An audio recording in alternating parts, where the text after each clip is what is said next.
Alam niyo ba na may isang makabuluhang kabanata sa ating kasaysayan na nangyari sa isang mapayapang bayan sa Samar?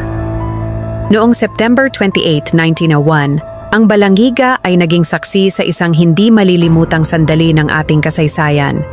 Dito, ipinakita ng mga Pilipino ang kanilang kahangahangang talino at tapang. Sa pamamagitan ng isang mahusay na planong estratehiya, ang mga lokal na gerilya ay naglunsad ng isang sorpresang pag-atake sa mga Amerikanong sundalo.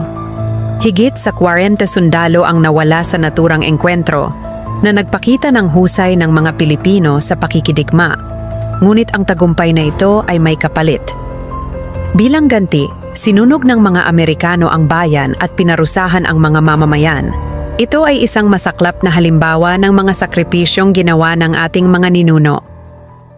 Ang Balangiga Encounter ay hindi lamang simpleng labanan. Ito ay sumasalamin sa hindi matatawarang lakas ng loob, katalinuhan, at pagmamahal sa bayan ng mga Pilipino. Kaya sa tuwing maririnig mo ang salitang Balangiga, alalahanin mo ang mga bayaning ito. I-follow mo na ako para sa mas marami pang kwento ng ating kasaysayan. Maraming salamat sa panonood at magkita tayo ulit bukas.